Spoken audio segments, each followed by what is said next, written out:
Allez, merci à vous tous de vous être connectés donc à cette session d'information sur le poste comptable Sedge Champ Cloud.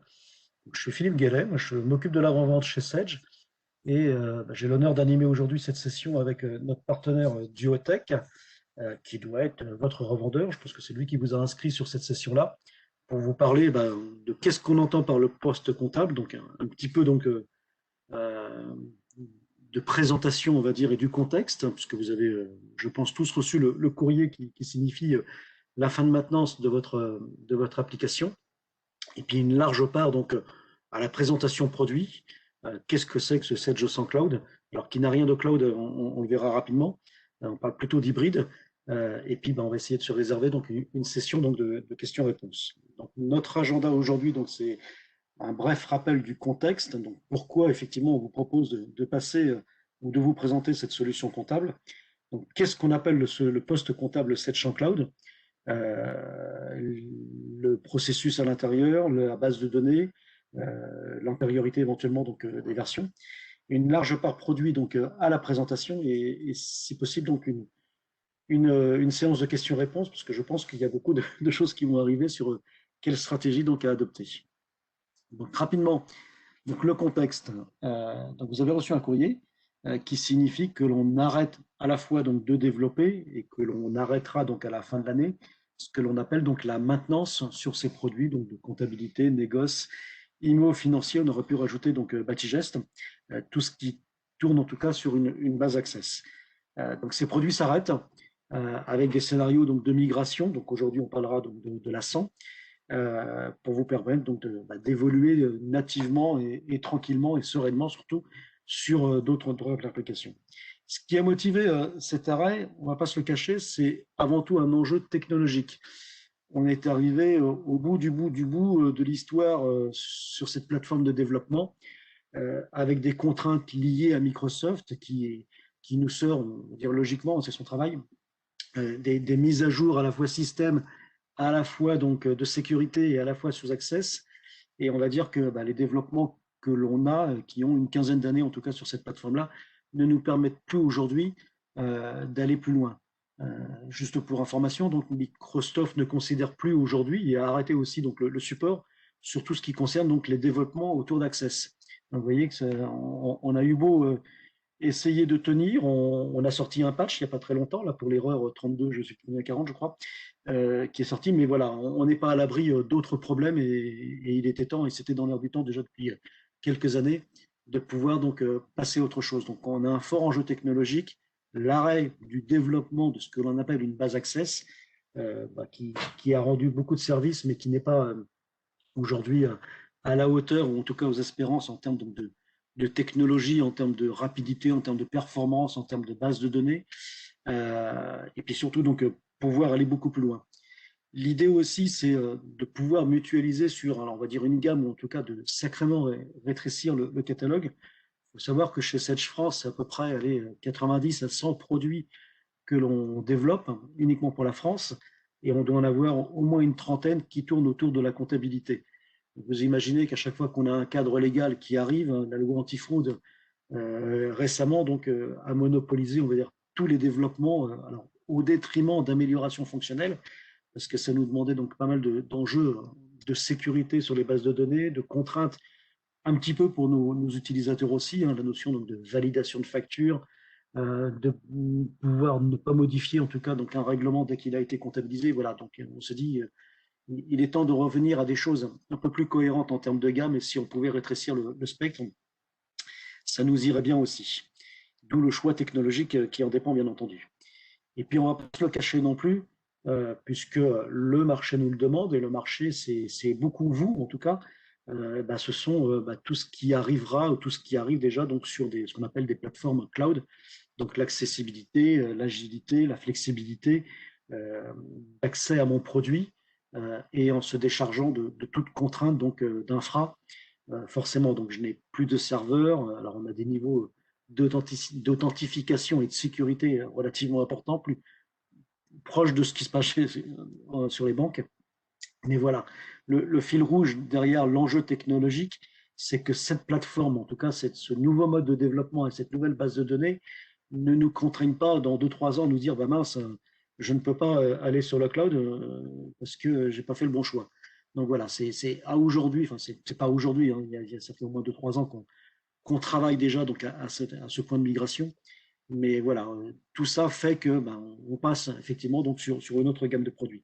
Alors ce qu'il faut bien comprendre derrière, c'est ben, le souhait de bien moderniser la solution, alors que ce soit en termes d'interface, parce que on souligne et on remarque l'importance de l'écran pour nos clients avec des outils donc modernes, soit de recherche intuitive, soit de navigation à la fois dans ma solution, à la fois sur le web.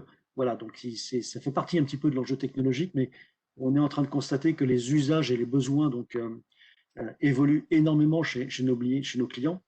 Et puis bah aussi, ça répond à ce qu'on appelle l'amélioration de la satisfaction client. On regarde de plus en plus, ça fait donc au moins 4 ans maintenant, qu'on regarde et qu'on scrute avec attention ce que vous nous remontez. Peut-être que certains utilisent déjà ce qu'on appelle le Sage Customer Review, qui permet donc à nos clients de se connecter donc sur l'espace Sage et de remonter donc vos suggestions produits. Et en tout cas, le pari que fait Sage et qu'il tient donc depuis 3 ans, c'est que, on va dire, dans une montée de version, on s'engage à développer 30% de fonctions que l'on voit donc venant de nos clients. Donc ça, c'est important aussi. Donc voilà un petit peu ce qui explique le contexte et la nécessité, en tout cas, donc de passer sur une autre gamme de produits. Alors, cette champ cloud, alors, n'a pas grand-chose de cloud dans cette première version. J'aurais préféré le mot hybride, mais cette champ hybride, ça matche beaucoup moins que cette champ cloud. Donc, on est bien sur une application nativement client-serveur. Elle est installée chez vous. À ne pas confondre après avec les notions donc d'hébergement. Vous pouvez tout à fait héberger nos solutions. C'est qu'un sujet d'infrastructure. Alors via du TSE, du Citrix, ça ce sont pour les termes techniques. Mais on est bien avant tout donc sur un logiciel qui s'installe sur votre disque dur avec un exécutable qui va lancer la comptabilité ou les différentes donc, applications. Ce qui est important, donc surtout dans la gamme 100, c'est qu'on est sur une base, et puis on arrêtera là pour les termes, on va dire, un peu trop techniques, sur une base de données SQL. Ça veut donc dire que l'on délègue à un pro, on va dire, de la gestion des données, en l'occurrence Microsoft, le fait donc, de stocker nos données. Sage développe des produits, mais cède de la plateforme SQL euh, qui est à la fois en client-serveur, qui est à la fois sur le cloud, donc double enjeu technologique pour nous. Et cette base SQL va nous permettre donc de gagner en performance, de gagner en termes de développement, d'avoir un certain confort sur de la volumétrie. On a des bases de données aujourd'hui en comptabilité qui sont à 4 ou à 5 gigas en ligne.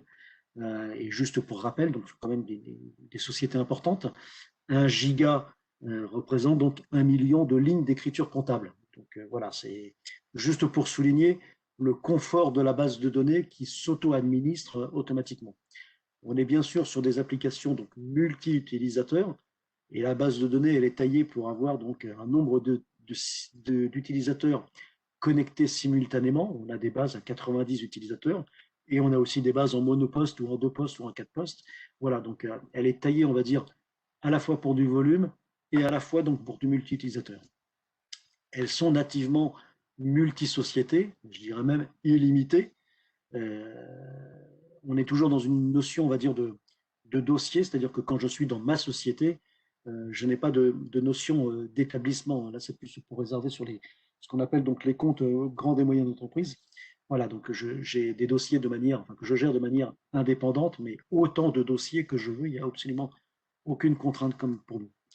On souligne du coup l'importance chez nous de la base partagée. On appelle la base partagée, et c'est souvent la comptabilité qui mène le projet chez Sage. Elle se compose par des données communes qui sont stockées dans des fichiers, on va dire, plus à vocation comptable. Mais si je prends par exemple les tiers, ils sont très comptables chez Sage. Il n'y a pas de code client associé à un compte tiers, il n'y a qu'un seul compte tiers.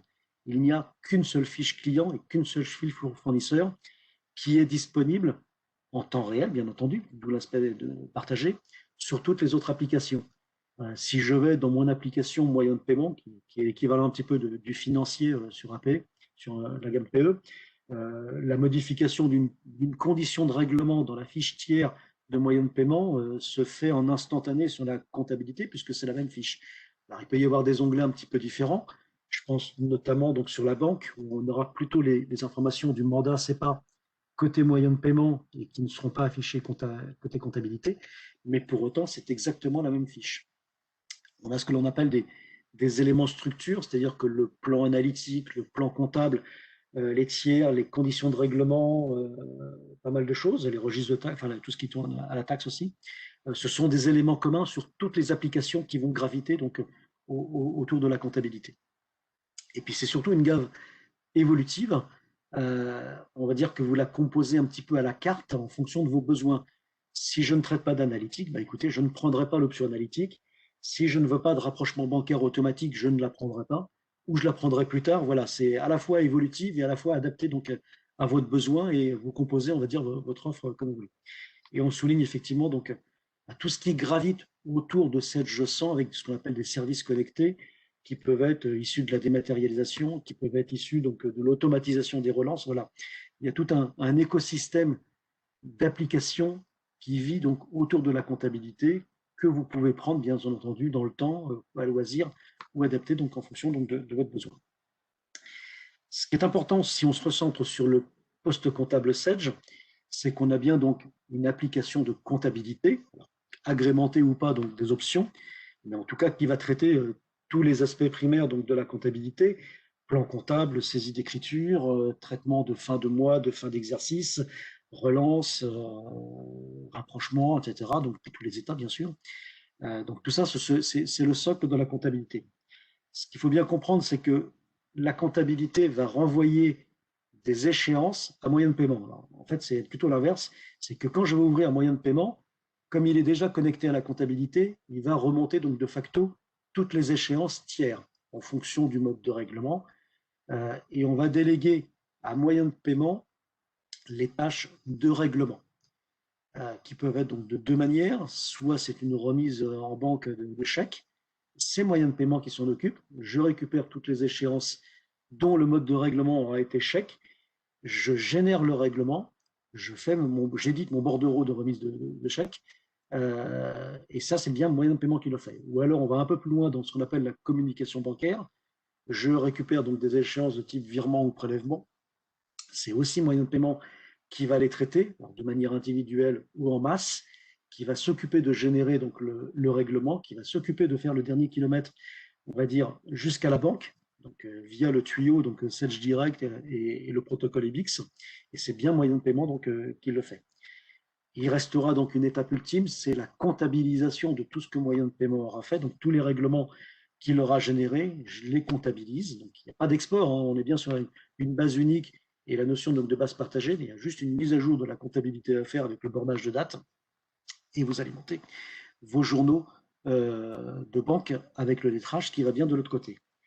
Le troisième acteur, qui est donc la banque, va me permettre de recevoir des extraits de compte pour me permettre donc de faire le rapprochement bancaire, manuel ou automatique, dans la comptabilité, et va me permettre aussi, donc bien entendu, de faire ce fameux kilomètre supplémentaire. En tout cas, le fichier de virement et de prélèvement généré qui va circuler donc sur le tuyau, donc sécurisé jusqu'à la banque. On a bien donc deux applications et un acteur donc entre les deux qui sera donc la banque. Voilà le schéma donc que l'on fait. Alors c'est bien pour souligner que dans entre guillemets le monde 100, même si la comptabilité a des fonctions donc de règlement, heureusement, on peut régler dans le journal, on a des fonctions de règlement, la comptabilité n'envoie rien à la banque. C'est juste l'importance des flèches que je voulais vous souligner. Toute la communication bancaire, qu'elle soit donc de type fichier ou qu'elle soit de type impression, on a parlé donc du bordereau de remise de chèque, c'est bien moyen de paiement qui le traite et qui effectivement donc navigue en temps réel avec la comptabilité. Voilà le fonctionnement en tout cas de cette leçon. Alors on va passer directement à la démonstration, ça va être plus facile de voir pour vous. Je dois avoir quelque part, voilà, une application donc, de comptabilité qui a déjà été chargée. Donc, je n'ai pas encore choisi donc, mes sociétés, mais vous voyez qu'on arrive sur une interface où j'ai sur la partie du haut l'ensemble des sociétés sur lesquelles je pourrais me connecter. On est sur ce qu'on appelle un Edge et puis des boutons éventuellement donc, qui pourraient m'aider donc à la gestion quotidienne, ouvrir les journaux de saisie. Donc là, je vais juste ouvrir mon dossier Bijoux SA, qui est mon dossier donc, de référence pour les présentations. Je m'identifie bien entendu avec un login et mot de passe. On est aussi en plein RGPD, je veux dire, donc un utilisateur a son propre mot de passe. Et là, je me suis connecté en termes d'administrateur, donc pour avoir accès donc à toutes les fonctions, juste pour des praticités, on va dire, de démonstration. Alors, je suis bien multisociété et il suffira donc de cliquer sur une tuile ou l'autre pour basculer d'une société à une autre. Voire même pour ceux qui sont vraiment dans du multisociété, je pourrais lancer tous les matins 3 fois ma comptabilité et puis avoir donc mes 3 dossiers en ligne, ce qui m'éviterait éventuellement donc d'éviter de faire fichier fermé, fichier ouvrir et d'ouvrir, enfin d'avoir donc mes dossiers donc en ligne directement. Donc il n'y a pas de décompte utilisateur. J'estime que à l'instant T, vous n'êtes pas en train de saisir dans le dossier A et dans le dossier B. Donc voilà, vous pourriez éventuellement donc ouvrir toutes vos sociétés. Donc c'est les bienfaits aussi de la base SQL aussi à ce niveau-là. En termes d'interface, donc je pourrais personnaliser mon interface en fonction de l'utilisateur qui s'est connecté. On a bien ici des autorisations d'accès où je vais définir tous les utilisateurs conformément à la licence que j'ai achetée, 4 postes, 10 postes, etc. Et derrière chaque utilisateur, on a effectivement son référencement et la possibilité donc de lui dire je vois pas, j'ai accès, je ne peux pas supprimer ou modifier, etc., etc. Donc toutes les fonctions sont mises à ce niveau-là et vous pourriez donc automatiquement donc restreindre des fonctionnalités pour un utilisateur. Dans les dernières demandes que les clients nous ont fait et qu'on a donc développées, on a ce que l'on appelle, je crois que c'est dans les journaux de saisie, voilà ce que l'on a mis, donc le journal protégé, c'est-à-dire que je peux définir une coche, on va dire, sur un journal de banque, le mapper avec un utilisateur et lui dire cet utilisateur, de toute façon, n'aura pas le droit d'ouvrir ce journal de banque. Alors, il n'aura pas le droit de l'ouvrir ou de consulter une écriture par un biais d'impression, d'extract ou quoi que ce soit qui se trouverait donc sur ce journal. Vous voyez, donc ça, c'est des choses qui ont été remontées donc directement par les clients. Donc, on peut avoir un jeu de rôle, on va dire, par utilisateur directement que vous pouvez créer. On pourrait aussi personnaliser l'application. Alors, on en a beaucoup qui sont encore avec cette notion de barre verticale, donc sur lequel on peut la composer à loisir, la personnaliser avec des groupes, des fonctions déjà implémentées ou pas. Et puis, on pourrait aussi avoir, vous voyez que là, alors, je suis dans une version, mais uniquement à but de démonstration assez haute, où j'ai toutes les options d'ouverte avec un menu traitement qui peut paraître très très long, mais pour autant, vous allez voir qu'on va voir pas mal de choses aussi et de repérer dedans donc des choses sur lesquelles vous allez de manière régulière. Moi, je vais très souvent donc consulter un petit peu ce qui se passe dans les comptes. Donc ces 3 options-là, je pourrais très bien les personnaliser et je crois l'avoir fait en mode personnalisé. Je me suis composé un menu qui s'appelle gestion des comptes sur lequel, vous voyez, j'ai directement mis à ce niveau-là. Donc au lieu d'aller chercher en plein milieu du menu des options, vous pouvez aussi donc très bien composer votre application. J'ai juste un petit problème d'écran. On va revenir pour donc éliminer ça. Voilà. Si on se connecte donc sur votre dossier, parmi les éléments, on va dire, différenciants d'une compte APE, vous voyez que je fais mon autre dossier là-haut, bijoux. J'ai un exercice ouvert 2021. Ça veut donc dire que dans le menu fenêtre, je peux accéder à mes exercices en ligne sans aucun problème. Donc sur cette champ, je peux gérer 5 exercices en ligne et dont 2 ouverts, ça c'est la loi qui nous l'impose directement. Donc si je voudrais déclarer mon exercice 2022, il y a de fortes chances qu'ils me disent ah ben non, clôture-moi d'abord l'exercice 2020 pour pouvoir l'ouvrir. D'accord? Donc 5 en ligne, et puis arrivé au 6e, le logiciel va me demander d'archiver le premier exercice de façon à rester dans les 5 autorisés. Et donc du coup, je crée un dossier bijoux 2019 que je pourrais bien entendu consulter de manière autonome. Ça veut donc dire que là, si je regarde mon exercice 2019 et puis que je regarde éventuellement mes journaux de saisie, vous voyez qu'ils ont tous été clôturés. Mon exercice a été clôturé pour me permettre d'avoir donc mes 2 autres exercices ouverts. Mais pour autant, je peux très bien faire un double clic dans le journal de novembre 2019, aller consulter, modifier, donc non, parce que j'ai le petit cadenas, mais pouvoir consulter, interroger et voir tout ce qui se passe donc, au niveau donc, du journal ou du compte tiers ou du compte d'achat qu'il y avait. Donc, cette notion donc d'exercice qui est donc gérée. Et puis, parmi les autres éléments différenciants que l'on peut avoir par rapport à votre comptabilité, on a un plan comptable, heureusement, mais qui ne contient que des collectifs. D'accord? Le choix sur cette champ a été fait il y a quasiment 20 ans de se dire on a un plan comptable générique et puis on va gérer les tiers ou les comptes auxiliaires de manière un petit peu différente. Donc ça veut dire que je n'ai pas à ce niveau-là, comme vous l'avez aujourd'hui, un 411 du rang, un 411 du Q, etc. Alors, l'outil de conversion de Sedge PE vers Sedge 100 procède via un assistant qui va vous dire bah, voilà, je vois qu'il y a un 411 du rang, qu'est-ce que j'en fais? Parce que je dois le placer quelque part dans un plan dit tiers, sur lequel je vais avoir donc des clients, des fournisseurs ou des salariés.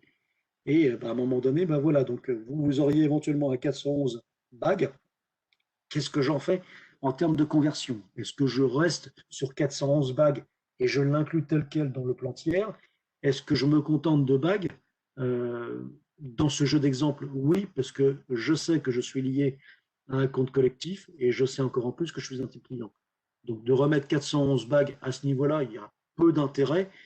Par contre, vous faites ce que vous voulez en termes donc de numérotation.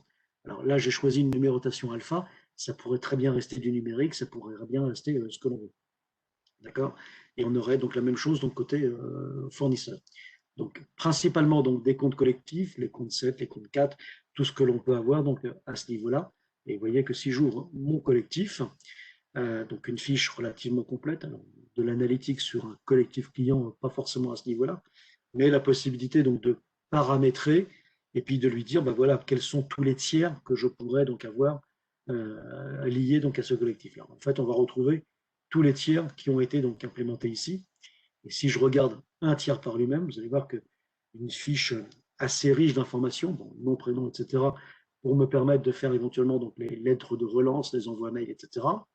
Les contacts divers et variés chez ce client-là, parce que pour autant, je peux aussi très bien adresser donc une lettre de relance à un contact précis ou un service précis chez mon client, les différentes banques chez le client. Et là, si j'ouvre ma banque, on trouve donc toutes les informations.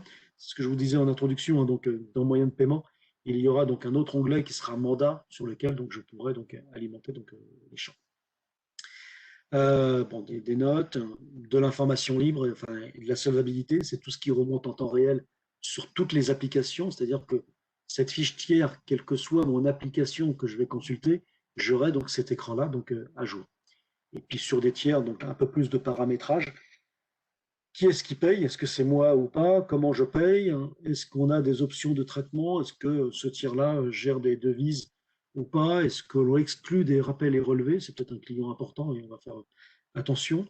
Et on irait même sur un détail, on va dire, est-ce que ce tiers-là, il a une lettre de relance appropriée? Pourquoi pas? Donc j'ai la possibilité d'associer des modèles directement. Ça veut dire que quand je vais imprimer quelque chose concernant ce tiers CARA, automatiquement, il aura un modèle associé. D'accord? Et vous avez la possibilité, le petit bouton gérer, de voir tout ce qui s'est passé sur ce tiers. On va y revenir après. Donc voilà, l'interrogation et lettrage, là, on est plutôt dans un volet de consultation. C'est ni plus ni moins la fenêtre que je vous ai abordée tout à l'heure, qui était donc voilà, gestion des comptes tiers, qui permettra donc d'avoir aussi donc un volet donc plutôt consultatif. On estime dans cette je sens, enfin dans cette organisation, que le menu structure, il est plutôt là pour initialiser les fichiers de base, voire même les compléter. La partie opérationnelle de la comptabilité se passera donc dans le menu traitement. Les saisies, les clôtures, les rapprochements, les relances, tout ça se fera donc dans le menu traitement. D'accord? Et on considère donc que l'interrogation peut aussi donc se faire sur ce chapitre, on va dire, opérationnel. Et puis on a donc tous les états relatifs que l'on pourrait avoir donc sur la comptabilité. Donc voilà, donc distinguo donc des tiers. Alors s'il y a distinguo des tiers, il y a distinguo aussi donc au niveau donc des états. Je vais avoir donc des états classiques, journal, grand livre, balance, il n'y a pas de souci. Et puis on va avoir donc la même chose dupliquée donc pour les tiers. Donc, le grand livre des tiers, la balance, le justificatif, l'historique des rappels, etc., etc. Donc, si je prends par exemple la balance des tiers, vous allez avoir, on va souvent l'avoir cette fenêtre-là, une première fenêtre donc de présélection de quel tiers il choisit. Donc, on va prendre principalement les clients. Est-ce que je veux les borner? Est-ce que je veux même me concentrer sur un journal? Est-ce que je veux borner ou pas donc les dates? Et puis dès que j'ai répondu OK, on va avoir une deuxième donc fenêtre qui va vous demander mais l'état, je l'envoie où? Est-ce que c'est juste de l'aperçu avant l'impression? Est-ce que c'est de l'impression?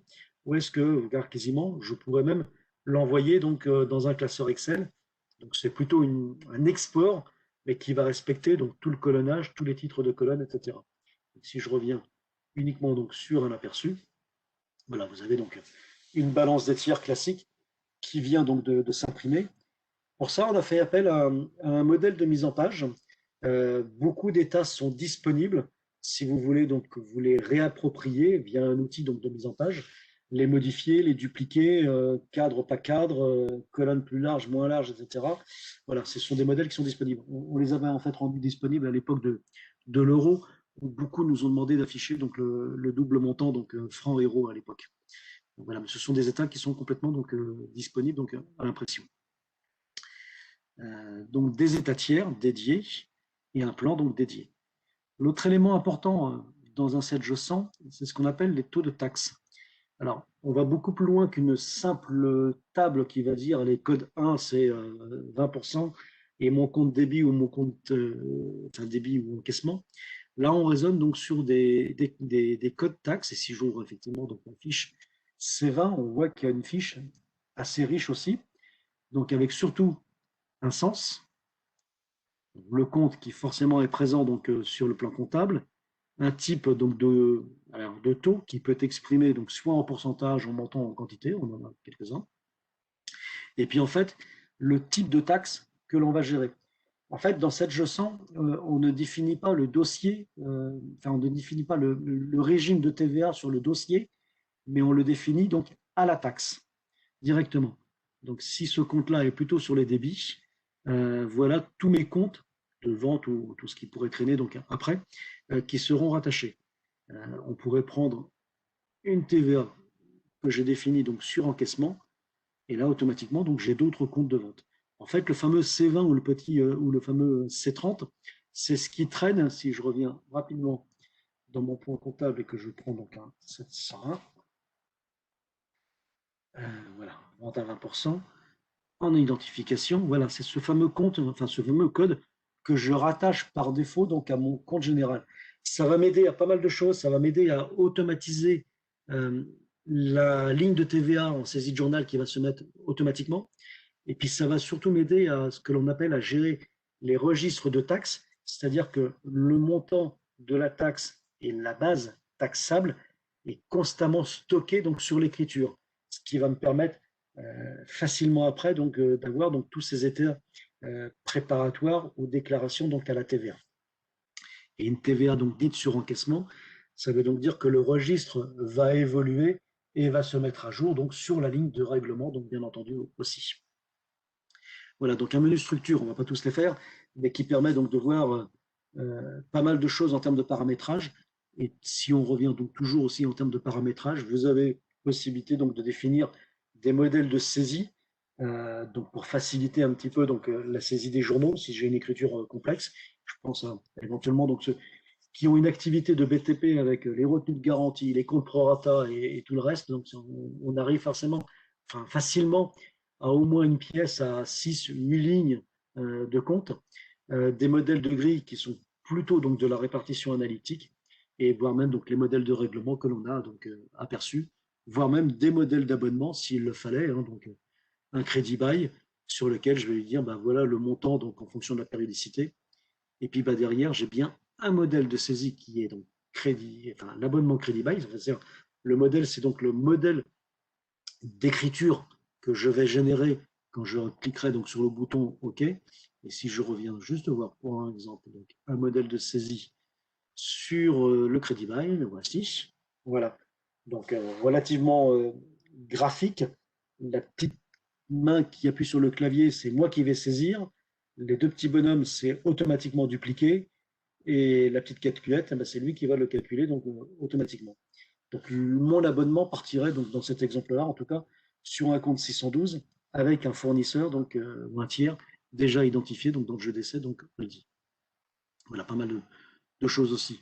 Puis des choses assez sympathiques pour ceux qui raisonnent beaucoup en multi-dossier, possibilité donc de dupliquer facilement des éléments, on va dire, du premier dossier qui a été bien peaufiné vers d'autres dossiers. Donc j'ai la possibilité ici, vous voyez, de prendre pas mal de choses, y compris mes modèles de saisie que j'aurais pu avoir donc sur le jeu d'essai ou sur ma première société, que je vais pouvoir facilement dupliquer d'un dossier à un autre. Voilà, donc un menu structure plutôt à l'initialisation.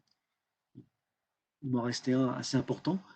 On peut aussi, en fonction de votre gamme de produits, gérer de l'analytique, de 2 plans à 11 plans, avec des notions évoluées pour ceux qui veulent avoir donc, de ce qu'on appelle des OD analytiques. Là, on est vraiment sur l'option et des fonctions plus plus. Et pour autant, donc, alors, dans ce jeu d'essai, je gère pas mal de plans analytiques. Si j'en prends un, par exemple, agence, vous voyez, voilà, donc j'ai défini donc, des sections analytiques directement. Après, je peux structurer mon plan analytique, je peux faire pas mal de choses.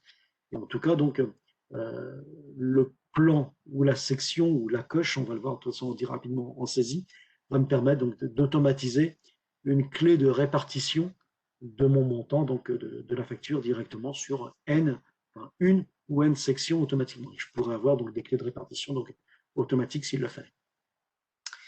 Donc une fois qu'on a rapidement, enfin rapidement, il y a un petit peu de travail quand même, vu ce menu structure, vous passez effectivement donc sur le côté donc opérationnel de la comptabilité, donc avec la saisie des journaux, les rapprochements, tout ce que l'on veut. Donc, si je vais voir maintenant donc directement une zone donc d'interface, donc je vais avoir des journaux ouverts sur mon application. Si je reprends éventuellement donc, mon journal, je suis un petit peu en retard, donc de février 2021. Donc voilà l'interface de saisie de journal que l'on va retrouver donc côté vente, achat, banque, OD, etc. Il n'y a pas dans Sage sans de notion donc de brouillard ou de validation. Le journal est disponible à tout ce que vous souhaitez y faire, même supprimer une écriture, tant que vous ne l'avez pas clôturé vous-même. Alors, soit clôturé, bien sûr, mois par mois, on peut le faire, au fin de trimestre, semestre ou année, bien entendu, mais tant que vous n'avez pas vous-même actionné le petit bouton mise à jour ou clôture, vous faites ce que vous voulez des écritures à l'intérieur. Ça veut donc dire que si je sélectionne une pièce directement ici, je pourrais très bien cliquer sur le bouton supprimer. Voulez-vous supprimer? Oui. Voilà. Le seul contrôle qui est fait, c'est bien entendu le respect des bicrédits, mais il n'y a pas donc de contrainte à modifier ou à supprimer une écriture. Alors, pas de contrainte, oui et non, parce que vous remarquez que j'ai quand même des numéros de pièces, et bon, ça c'est le fait d'avoir plusieurs démonstrations. On détecte malgré tout qu'il y a eu suppression de pièces, il y a un journal derrière qui s'alimente, ce qu'on appelle le journal d'audit et le journal d'événements, qui va forcément faire foi, ou en tout cas qui va détecter qu'il y a eu donc suppression donc de la pièce. Voilà, donc pas de contrainte au niveau saisie, mais bien entendu mémorisation de tout ce qui s'est passé donc dans votre comptabilité. Donc sur ce journal, je peux faire pas mal de choses. Donc bien entendu, je peux intervertir les colonnes, je peux afficher les colonnes que je veux, les rendre obligatoires ou disponibles. Je peux donc à tout moment venir donc sur une écriture, changer le libellé, changer pourquoi pas le montant, ou sur une ligne de tiers, éventuellement changer donc un mode de règlement ou changer une échéance. Donc suppression de la pièce comme j'ai fait tout à l'heure, voire même modification ligne par ligne. D'accord? Sur une écriture que vous avez faite, si je la resélectionne à nouveau, je vais faire un petit clic droit et vous avez donc un tas de fonctionnalités qui apparaissent. Donc sur la partie du haut, c'est surtout des fonctionnalités Windows, donc sélectionner, désélectionner, supprimer, etc. Et puis sur cette partie-là, donc ce sont des fonctions possibles directement sur l'écriture. Donc pourquoi pas ce qu'on appelle donc créer un modèle de saisie, idem que le modèle d'abonnement que j'ai vu tout à l'heure. Je pourrais très bien donc avoir une écriture que j'ai saisie, et si on sent que elle va revenir de manière récurrente, donc en faire un modèle de saisie, et je la rappellerai donc tout simplement donc après. Ou alors avec mon petit clic droit, je peux aussi éventuellement donc annuler la pièce, alors l'extourner, l'annuler, voire même la transférer sur un autre journal d'une autre période. Vous voyez qu'on a pas mal donc de choses à ce niveau-là. Donc des choses possible sur le clic droit. Et puis après, on retrouve des choses aussi, et les mêmes quasiment, hein, sur le bouton Action, avec pas mal de choses que l'on peut faire.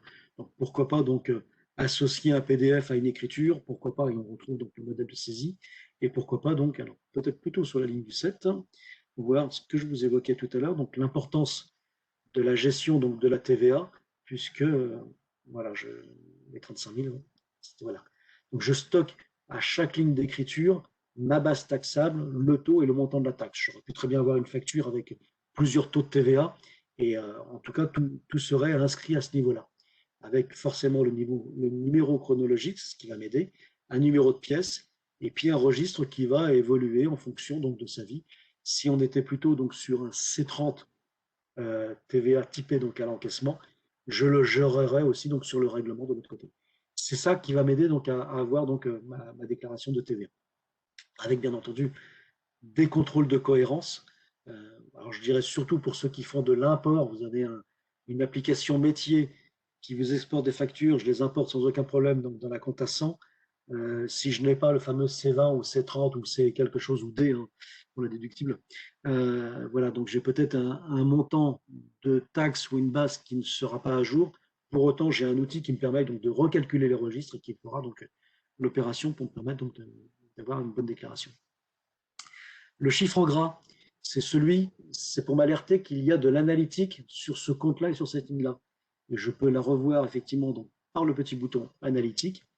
Vous voyez que dans ce jeu d'essai, on a automatisé à outrance, c'est-à-dire que sur le compte 701 020, il a été dit c'est un compte analytique. Il a été dit sur le premier plan activité, voilà la clé de répartition automatique que j'ai programmée. Elle était forcément en pourcentage dans le modèle. En tout cas, les 35 000 ont été préaffectés.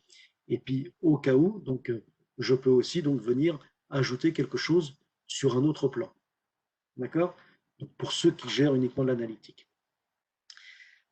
Pour ceux qui veulent gérer, enfin, qui veulent saisir directement dans ce journal-là, vous pourriez très bien avoir donc, la logique d'une écriture. Donc, je vais m'aider là-haut d'une zone d'édite.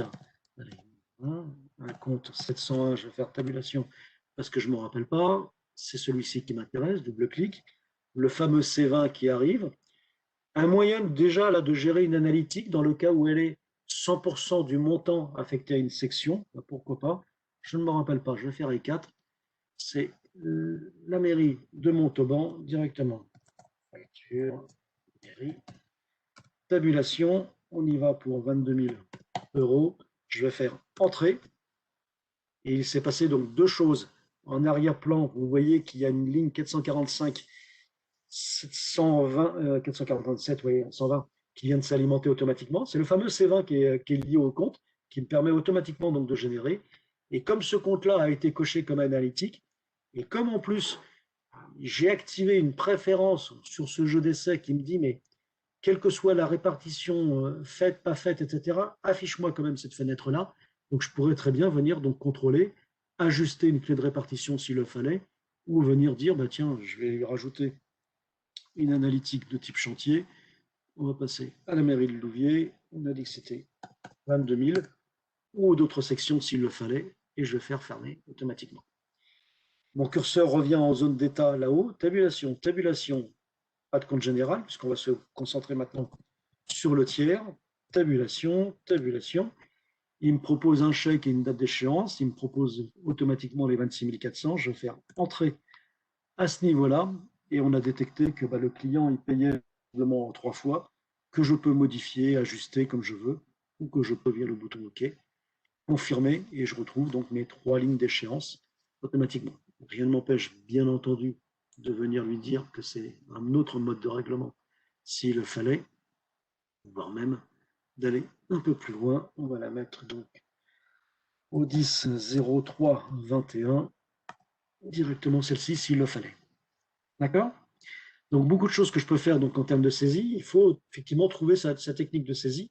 Si on a fait des modèles, c'est qu'ils sont aussi donc utilisés. Je peux très bien prendre un modèle de saisie, vente de marchandises, et là vous voyez que je fais appel à un modèle où on retrouvera donc où le curseur clignote, c'est là où j'avais donc la petite main avec le clavier, et je vais pouvoir me déplacer uniquement donc sur des zones. Pourquoi pas? Beaucoup de nos clients saisissent aussi comme ça. Et puis ben, le journal, c'est aussi un élément pivot parce qu'on peut faire beaucoup de choses et on peut aussi consulter. Donc si je fais un double clic dans la ligne du 701, ben, je repasse en interrogation et lettrage de ce compte-là, donc tout ce qui s'est passé sur ce compte directement, en termes donc d'écriture non lettrée, je ne sais pas si j'en ai des lettrés, donc pas sur celui-ci, des comptes, des cumuls généraux s'il fallait, et puis ben, comme le compte a été coché analytique, automatiquement donc les cumuls en fonction du plan que vous avez choisi. Cette interrogation, je peux aussi la voir donc sur le tiers de la même façon. Double clic sur mon journal, on ouvre le tiers. Alors, bien entendu, je vais me retrouver avec mes à nouveau assez conséquents, mais tout ce qui s'est aussi passé. Est-ce que j'ai des écritures lettrées? Oui, sachant qu'on vient bien entendu le lettrage partiel. Est-ce que j'en avais? Oui, j'en ai ici. Donc la ligne C en minuscule, visiblement, donc est un lettrage partiel qui a pu être fait. Et puis bah, la possibilité, donc c'était plutôt sur les écritures non lettrées, et éventuellement de borner sur une période ce que l'on veut.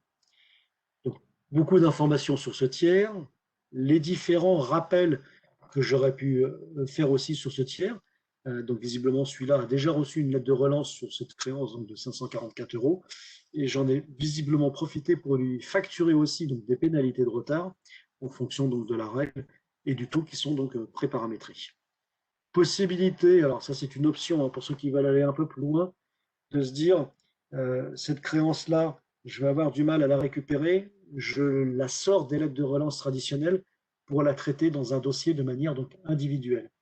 Et à partir de là, tout ce que l'on va faire va être historisé. On s'est appelé, tu me promets demain, c'est noté.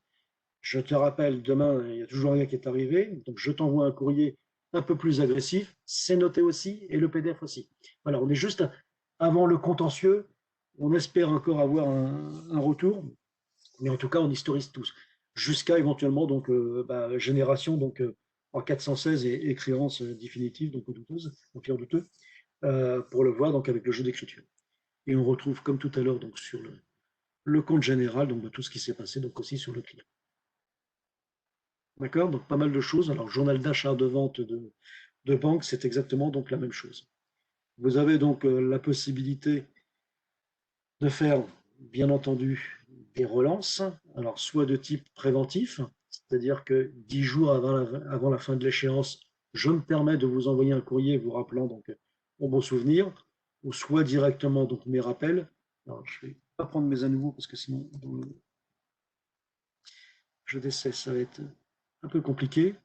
Et voilà ici donc tous mes créances, mes échéances en tout cas qui n'ont pas été réglées. Donc visiblement, celui-ci a déjà donc été réglé, enfin été contacté, puisqu'il est passé donc à un niveau donc contentieux. Alors je peux le choisir ou pas. Et à un moment donné, donc je vais pouvoir dire est-ce que je génère mes PDF et je les envoie directement en pièce jointe de mon mail ou est-ce que je les imprime directement avec la possibilité, pourquoi pas, donc, de comptabiliser les fameuses pénalités de retard, là, les 10,50 au prorata ou les 40 euros d'impayé. Et si je réponds OK, je vais pouvoir faire appel à un modèle d'édition donc qui est complètement disponible via un outil de mise en page, modifiable, un gris, pas gris, logo à gauche, à droite, cadre, pas cadre, vous en faites ce que vous voulez, et vous avez donc directement donc, des lettres de rappel. C'est exactement pareil sur les extraits de compte que l'on pourrait donc avoir, ou alors le relevé de compte directement que l'on pourrait donc imprimer pour un tiers. D'accord? Donc pas mal de choses donc, à ce niveau-là. Et puis la partie règlement, alors même si je peux régler effectivement dans la comptabilité, mais sachant que je ne ferai pas le dernier kilomètre, on va dire, de communication bancaire, je vais mettre dans un autre programme, un peu comme ce que vous faites, je pense aujourd'hui, avec le financier. Nous, en tout cas, il s'appelle sur cette champ moyen de paiement. Donc, on va changer d'application, mais pour autant, on ne va pas changer donc de dossier. Donc, je vais m'identifier. OK. Je suis sur exactement donc la même interface, toujours sur le dossier bijoux, toujours sur l'exercice. Toujours sur les mêmes données, hein, donc si je reprends un tiers à ce niveau-là, c'est juste pour vous montrer que dans la banque que l'on a ouverte tout à l'heure, vous voyez, c'est ça, voilà. Donc certains donc la possibilité donc de gérer directement le mandat initial, récurrent, etc. Donc directement. Mais je suis en pleine liaison, c'est exactement la même fiche que de l'autre côté. Donc si je modifie quelque chose ici, ou une adresse ou une condition de règlement, à partir du moment où j'ai fait OK, c'est modifié donc dans toutes les fiches, je dirais dans la fiche, puisqu'elle est unique, est forcément donc visible de toutes les applications. Vous avez un menu traitement sur lequel on repasse effectivement donc en opérationnel. Donc je vais pouvoir traiter donc des encaissements avec des différents modes de règlement éventuellement. Donc je prends très simple. Soit je saisis directement mon chèque de manière manuelle, mais si je vous ai vanté la base connectée et la base partagée depuis tout à l'heure, il suffira donc d'aller incorporer. Je vais lui confirmer que je ne veux que les journaux de vente et qu'on parle uniquement de chèques. OK. Et voilà tout ce qu'il voit donc dans la compta en termes donc d'échéance. Alors certaines sont même déjà plus ou moins traitées, puisque là j'ai visiblement déjà fait donc quelque chose sur la facture de la mairie, il y a une position et c'est la date en fait. Donc des choses qui sont déjà faites. Et si je prends par exemple ce diamant, je vais le pointer, je vais la prendre de manière individuelle, hein, parce que je pense qu'elle va réintégrer d'autres écritures. Là, voilà ici, elle aurait pu hein, réintégrer d'autres écritures qui étaient en cours de pointage éventuellement donc de la journée. Et si je fais, ah mince, c'est pas ça que je voulais faire, encaissement, gestion des remises de chèques, voilà, voilà les trois que je cherchais de tout à l'heure. Mon diamant qui réapparaît avec effectivement donc d'autres échéances. Et c'est juste pour vous montrer que si je ne traite que celle-ci aussi, mais j'aurais pu prendre les trois, c'est ce fameux petit bouton transmettre qui m'intéresse et qui va me permettre donc de choisir bon, la banque de remise bien entendu et d'éditer donc le bordereau donc de remise en chèque s'il le fallait. On va aller jusqu'au bout avec un aperçu avant l'impression. Voilà mon bordereau, ma page 2 et ma page 3 automatiquement que je peux réagrandir. D'accord? Donc si j'avais imprimé véritablement, le règlement aura été donc généré. On a exactement la même démarche côté décaissement. Je vais prendre des virements émis, on va avoir à peu près la même chose. Je vais incorporer, toujours pour dire que je ne prends que mes journaux d'achat, juste pour la présentation, et qu'on va confirmer que ce sont que des virements. C'est exactement, hein, j'ai déjà fait aussi, bon, tant pis.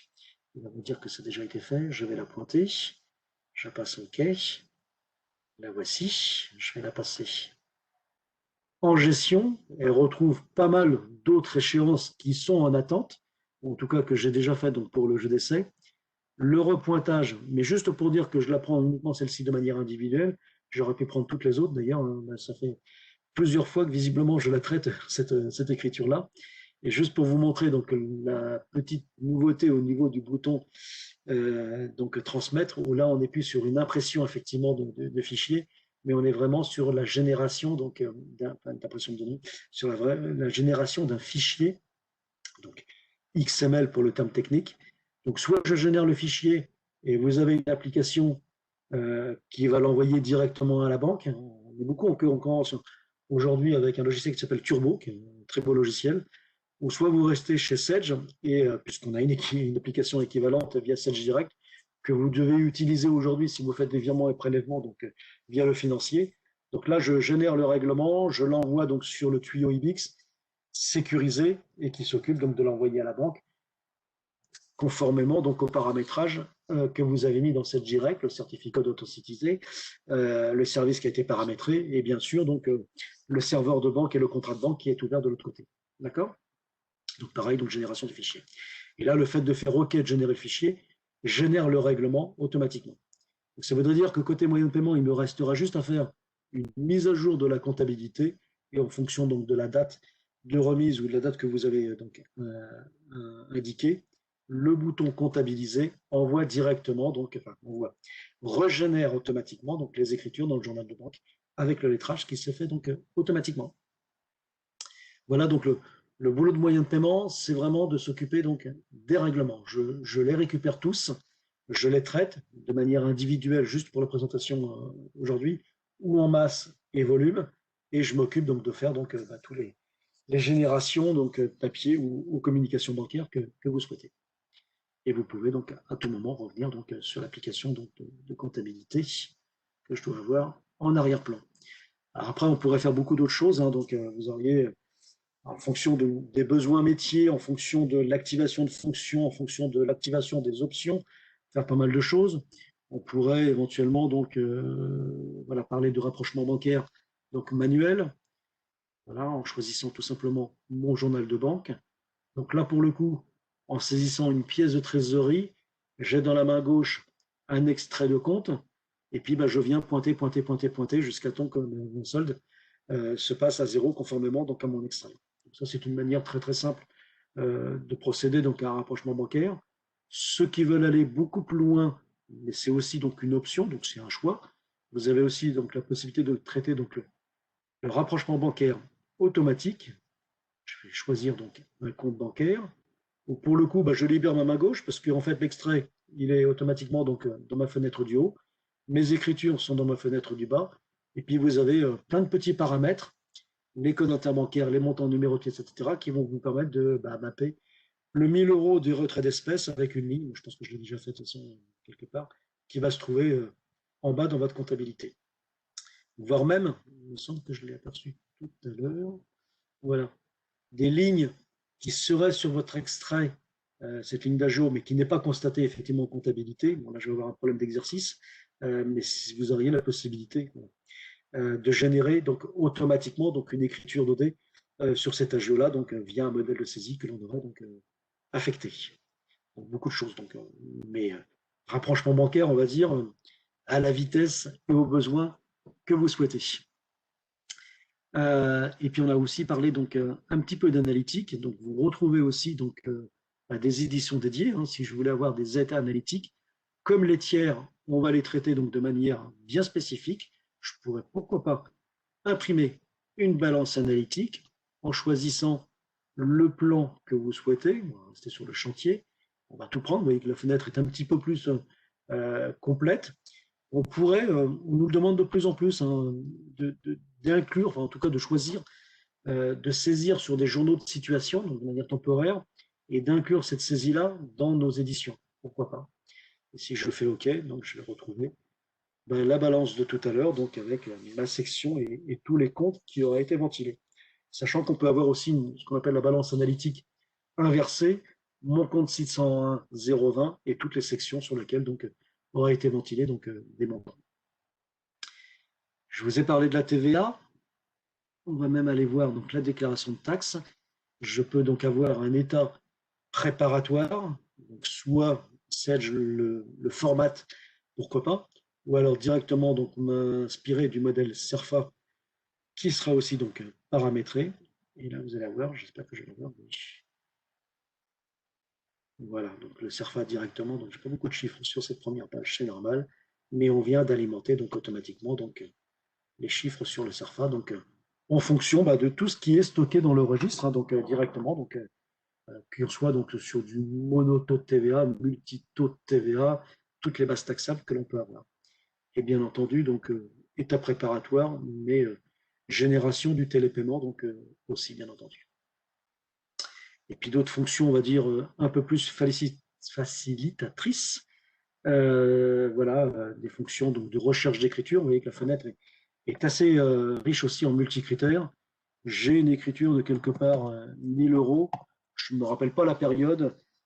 J'ai encore moins le journal. Je ne sais plus. Voilà, c'est 1000 € que je cherche. On va faire OK. Et automatiquement, donc, il vous recherche donc, toutes les écritures correspondant à votre première recherche.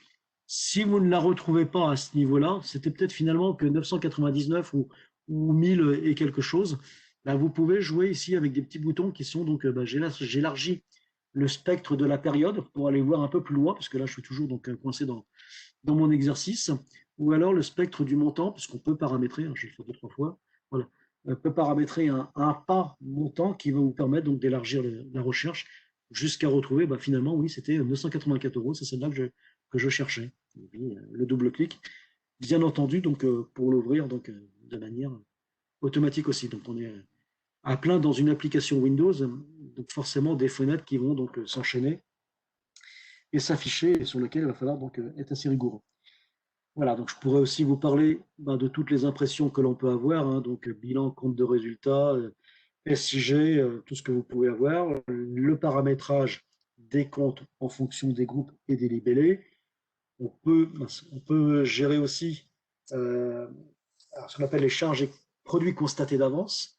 Donc via le registre, on peut mettre une date de début et une date de fin, de faire une situation à fin de période, à fin d'année éventuellement, qui va nous sortir donc un état préparatoire. Et puis, on peut aller beaucoup plus loin, c'est-à-dire de générer automatiquement les écritures d'extourne ou d'OD. Donc, le prorata, on va dire, à décembre, si on est à la fin de l'année, sur mon contrat, et voire même donc l'autre prorata, donc sur le journal d'OD de l'exercice précédent, de l'exercice suivant, pardon. Voilà, donc pas mal de choses. En fait, on est à la fois dans des fonctions usuelles de la comptabilité, mais des fonctions qu'on appelle nous, avancées ou plus, qui nous permettent toujours donc de gagner un petit peu en productivité. C'est la vocation de ce menu de traitement très opérationnel. J'insiste bien, je suis sur une version dite premium, toute option confondue. C'est uniquement un but donc de présentation. Vous pouvez agrémenter votre offre comme vous le souhaitez. Et on retrouvera effectivement, donc j'en ai parlé un petit peu tout à l'heure, des extraits de compte, Sage Direct et le tuyau qui vous permet donc de véhiculer les envois donc de fichiers, virements et prélèvements. C'est aussi le tuyau qui vous permet de récupérer les extraits. Là sur mon jeu d'essai, donc sur du multibanque, voilà l'extrait que j'avais et que l'on a aperçu tout à l'heure quand j'ai fait donc mon rapprochement bancaire donc, automatique. Mais vous pourriez aussi l'avoir dans une autre fenêtre. Voilà, je surveille le timing. Il est arrivé quasiment au bout de la présentation. Juste vous rappeler, voilà, tout ce qui peut graviter autour de la comptabilité, des options à la carte, des options selon vos besoins. Donc un socle forcément comptabilité qu'on a beaucoup aperçu. Si vous avez des besoins complémentaires en termes d'analytique, ça fait partie d'une option. Alors je dis de besoins complémentaires, c'est-à-dire aller à plus de 2 plans analytiques, voire même de gérer ce qu'on appelle des OD analytiques, la justification d'une modification. Le rapprochement bancaire automatique est aussi une option, donc vous la prenez ou pas. On pourrait aussi gérer, pourquoi pas, donc ce qu'on appelle des budgets.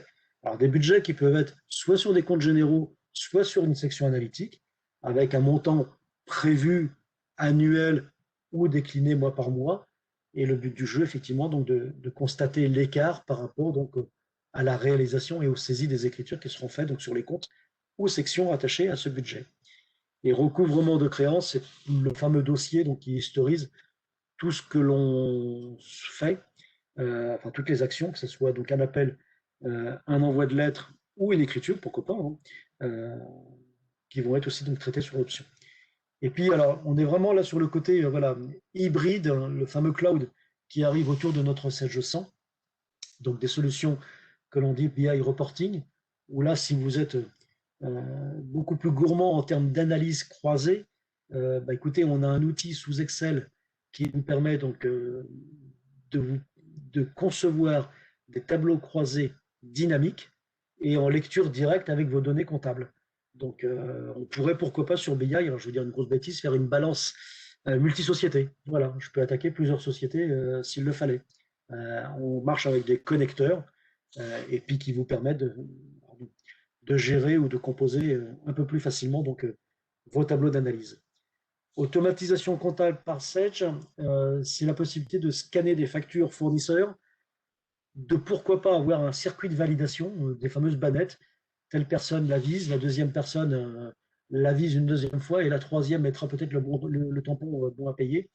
Et sur cette reconnaissance de facture, on lui affecte automatiquement donc un schéma comptable, puisque le but du jeu, c'est quand même de l'envoyer directement dans la comptabilité avec le PDF qui sera associé. Et Sage recouvrement de créances, on est encore sur la thématique de recouvrement. Là, on va beaucoup plus loin dans l'automatisation des relances. Donc, du coup, je ne les fais plus dans ma compta, je les délègue à une autre application qui est très graphique, qui va me dire, ben voilà, aujourd'hui, j'ai 900 000 euros dehors, mais quand je regarde un petit peu plus dans ce détail, j'en ai peut-être que 800 000 ou 600 000 en fonction des comptes, en fonction de la nature du client, en fonction des modes de règlement, et puis je vais avoir dans le détail comme ça. Et en tout cas, à force d'aller dans le détail, je vais avoir, à aujourd'hui, je dois m'occuper de relancer pour 200 000 euros. Et comment je le relance? C'est peut-être 30 mails qui vont être envoyés automatiquement, c'est peut-être 30 courriers que je vais générer automatiquement, et puis c'est peut-être 20 appels qui me demandent. Voilà, on a à la fois du scénario, on va dire, d'action, et à la fois donc très ludique, très graphique, la somme donc qui est à la fois dehors et qui est à la fois à la relancer. Et les chiffres prouvent donc effectivement que toutes ces actions de relance réduisent considérablement donc l'encours.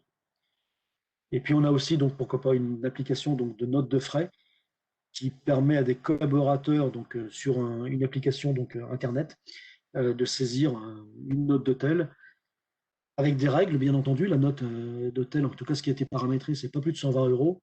Un système de notification par mail, un workflow de validation, et puis bah, jusqu'à l'étape ultime, donc de générer l'écriture comptable, pourquoi pas.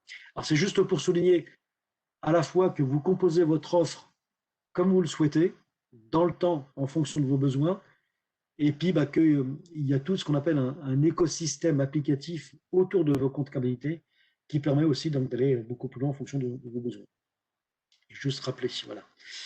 Euh, Autour de la comptabilité, il y a aussi d'autres applications qui peuvent venir, bien entendu, dans le temps. Donc, moyen de paiement, on l'a rapidement aperçu.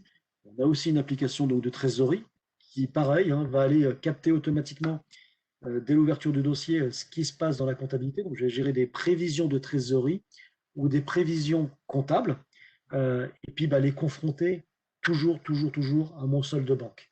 L'objectif, c'est d'anticiper une situation critique, d'avoir un premier volet de consultation, où j'en suis aujourd'hui, où j'en suis à la fin du mois, en fonction de tous mes encaissements, mes décaissements, est-ce que l'un va couvrir l'autre, en fonction des rentrées prévues, et puis d'anticiper éventuellement donc un ticket d'agio, parce que je pourrais même l'éditer à partir de la trésor. Et puis un deuxième volet, on va dire un peu plus action, qu'est-ce que je fais pour éviter cette situation compliquée à venir? Est-ce qu'on décale les échéances? Est-ce qu'on fait des virements de trésorerie? Voilà, c'est tout le côté après opérationnel. Les IMO, bien entendu, classiques, et puis l'alias fiscal ou la plaquette autour donc, des états comptables, et voire même donc, des niveaux, on va dire, d'authentification et de sécurité accrue en fonction donc, de votre communication bancaire. Est-ce qu'on veut un workflow de validation? Une personne jusqu'à 10 000 euros peut valider et une deuxième personne sera nécessaire au-delà. Voilà, c'est juste pour aussi souligner que l'offre, elle est donc évolutive sous forme d'options, sous forme donc de tout ce que l'on veut, d'applications complémentaires. Vous la composez comme vous souhaitez. Je crois qu'on est arrivé quasiment à la fin. Ce qui est important avec ce sujet, parce que le premier sujet, c'est quand même donc un nouveau produit qui vous est proposé, c'est de bien établir votre stratégie. Le travail, il commence aujourd'hui chez vous. C'est qu'est-ce que j'ai à faire éventuellement dans ma compta avant d'appuyer sur le bouton de cette nouvelle solution. Est-ce que mes exercices sont clôturés? Alors, je crois que dans PE, on doit être sur uniquement 2 exercices. On n'aura pas de contrainte pour migrer sur du 7G100. On en aurait d'autres avec le contrôle donc, de la loi toujours antifraude. Cet outil de migration qui va convertir la règle des tiers. Qu'est-ce que je mets de l'autre côté? Est-ce que je reste en 411 du puits ou pas? Voilà, c'est. Et puis, bah, sur tout ce que j'ai vu côté sens, ça va peut-être me remettre un petit peu d'idées en place. Ah mince, j'ai aperçu des pénalités de retard, pourquoi pas? J'ai aperçu un dossier de recouvrement, pourquoi pas? Voilà, c'est comment je repars correctement, comment je repars sur ce nouveau produit. Est-ce que j'en profite effectivement pour agrémenter, enrichir un petit peu mon paramétrage et me donner donc beaucoup plus d'analyse. Et pour ça, je dirais que vous avez un interlocuteur unique, en l'occurrence donc votre revendeur et tous les interlocuteurs commerciaux qui vous ont, je pense, inscrits donc sur cette session-là, qui sont bien entendu disponibles pour répondre donc à toutes vos questions concernant ce schéma de migration, concernant, on ne va pas se cacher les choses non plus, donc le tarif. Et là, je laisse volontiers donc du haut que vous en parler, parce que je serai incapable de vous donner un chiffre. C'est tellement, c'est pas que c'est pas compliqué, c'est dépendant de ce que vous avez, le nombre de postes, etc. Voilà, donc c'est votre revendeur. Je n'interviens pas en tout cas dans votre relation client-revendeur, mais il est partie prenante de votre réflexion. Et je dirais que c'est maintenant qu'il faut.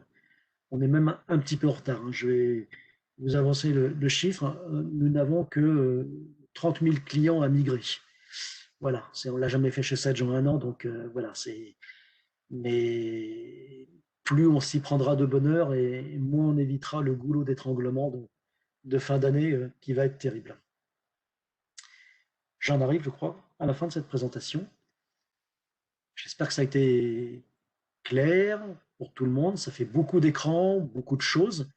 La session a été enregistrée, donc s'il faut revenir la consulter, il n'y a absolument aucun souci. Est-ce que vous avez des questions que vous pourriez adresser donc, par le chat? Comme vous êtes un petit peu nombreux, ça va être compliqué de répondre. Ou me rassurer que vous m'avez bien entendu. Je, je pense que j'aurais vu un petit mémo.